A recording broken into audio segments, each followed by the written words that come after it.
Creating and repurposing content is great, but it only really works if your audience finds your content helpful.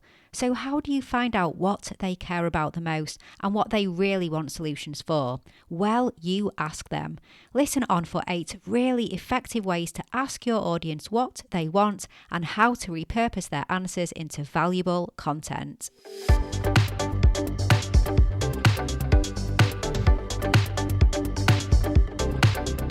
You're listening to the Content 10x podcast, where it's all about content repurposing. I'm Amy Woods, and I'm here to help you maximize your content and find smart ways to get your message in front of more of the right people, whilst also saving time. Let's get started.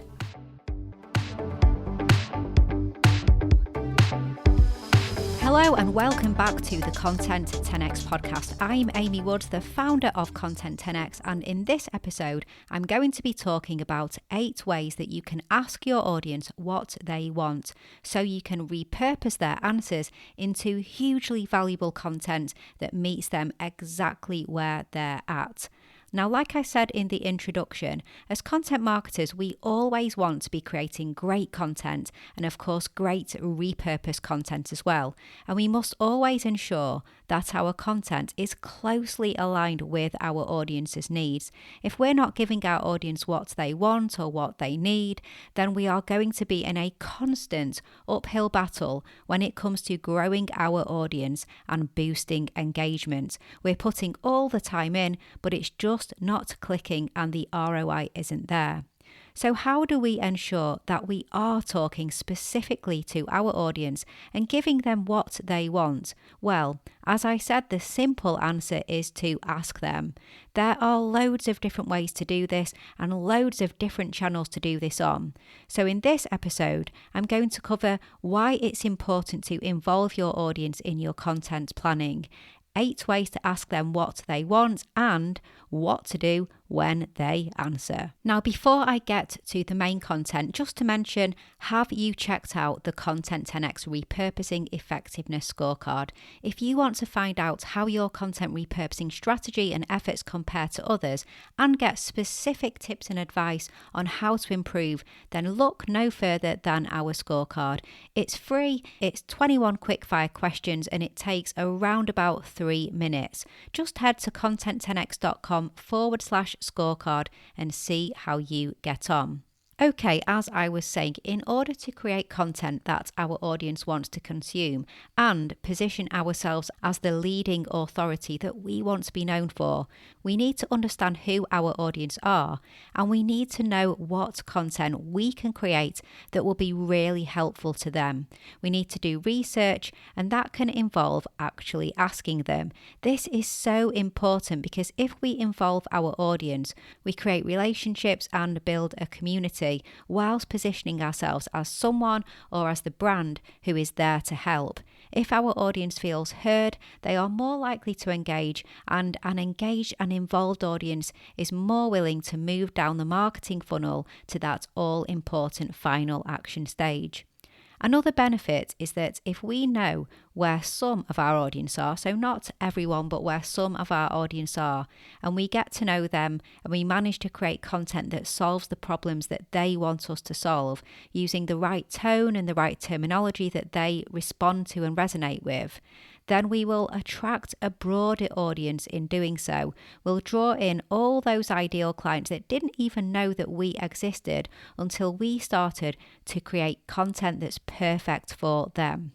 So now we know why it's so important. Let's get straight into it. Here's 8 ways you can ask your audience what they want. The first one I'm going to cover, and these are in no particular order, but this is a nice and easy one, is to run a poll on your social media platforms. People love answering questions.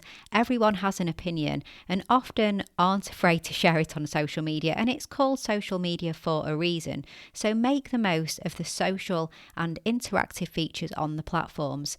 Keep your poll simple, quick and relevant, with the option to elaborate on their answers as well. So there are poll features on LinkedIn, Twitter, Instagram within stories and reels where you can quiz your audience. Now, I think it's fair to say that LinkedIn polls do get a little overused on the platform, so don't start doing a poll a day or anything like that, but they are really useful and can be effective. Find out more of my ideas on this in episode 149. It's called Ask, Curate and Create, a genius way to maximize content. Just head on over to content10x.com/149.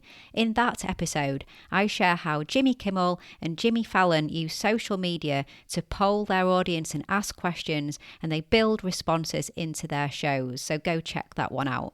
Okay, the second way to ask your audience. If you want more in-depth responses, you could invite your audience to take part in a survey. Social media polls are obviously just a quick, simple way to ask a question or two, but a more in-depth survey allows you to ask multiple questions.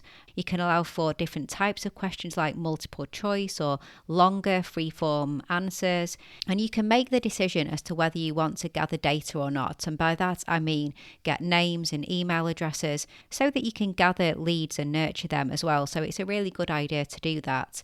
Now, you might want to gamify your survey or find an incentive for people to complete it.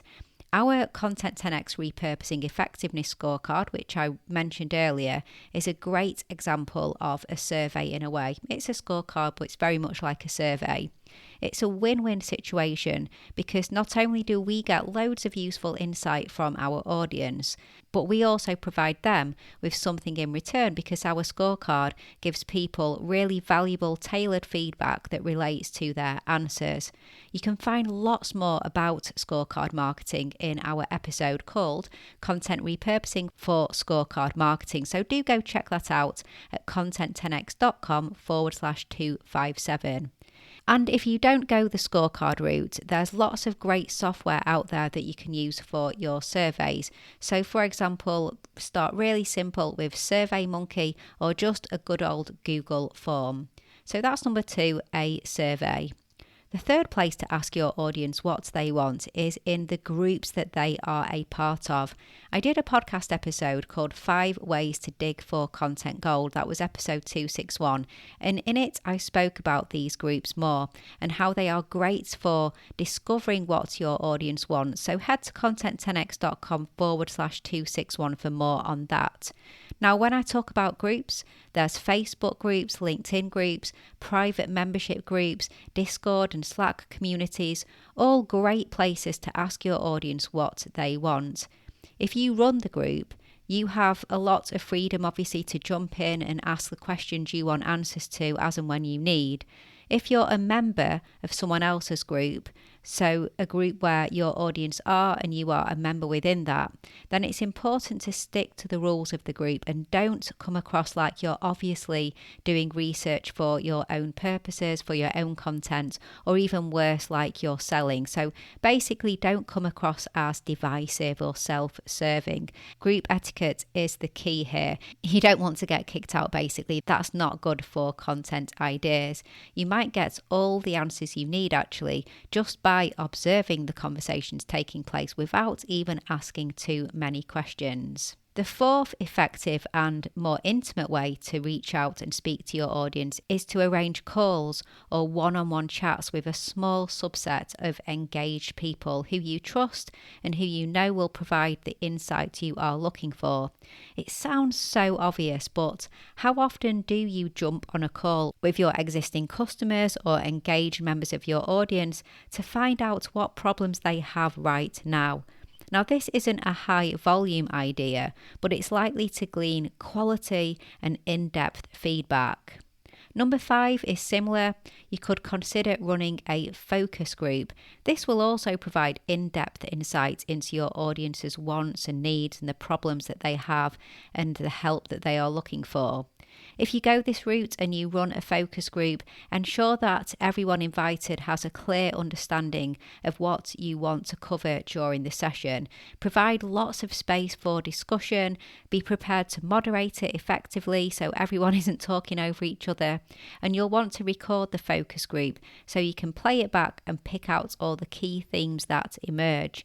You can work with external organisations who run focus groups for you, so that's something to consider as well, getting in someone who would run the focus group or a facilitator. So one-on-one conversations are good, but you might find different topics emerge when people talk in groups.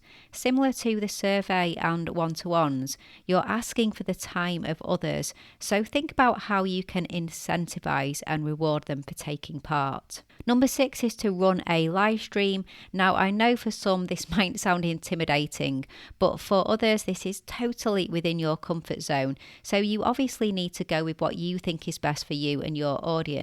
The great thing about a live stream is that it provides more ways to interact with viewers than almost any other type of content really, since it's more two-way.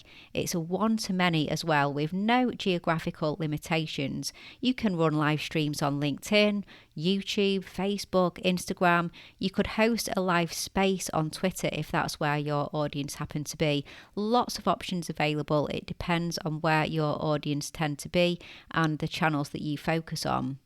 To ensure that you get the level of interaction that you want if you run a live stream, make sure you warm up your audience beforehand. Send them tips and hints about what you'll talk about, deliver value during your live stream, and give them time to think about questions they may have.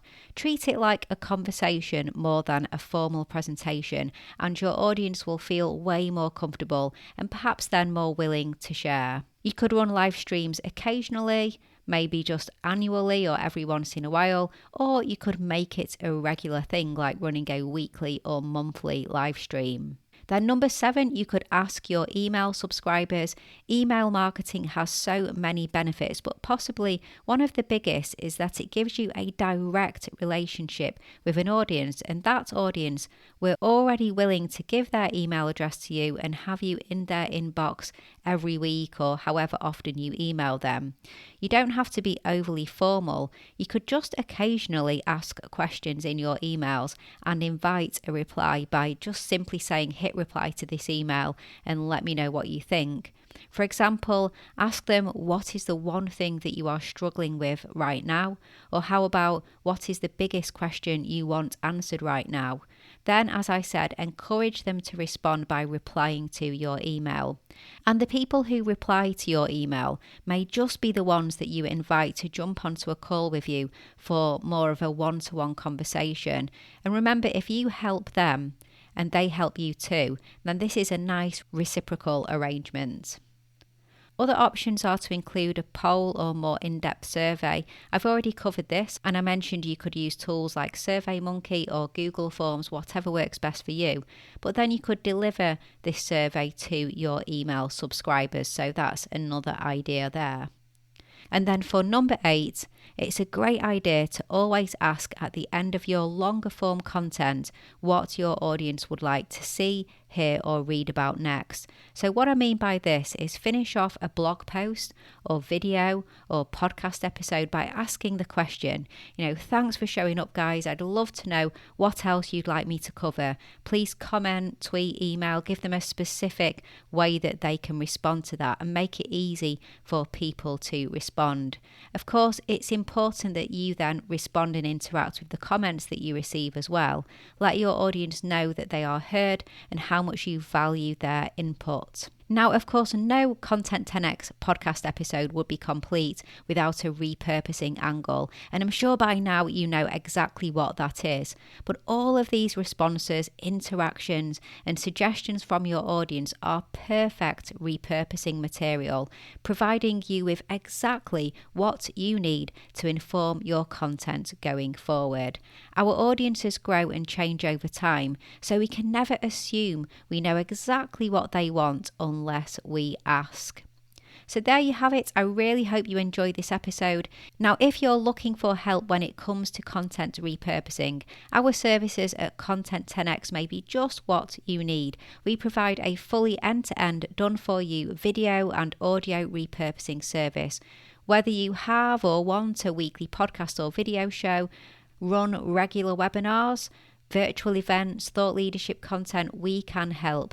Just head to content10x.com to find out more. Go to the show notes to find the links to everything I've mentioned in this episode, and please subscribe to our weekly newsletter.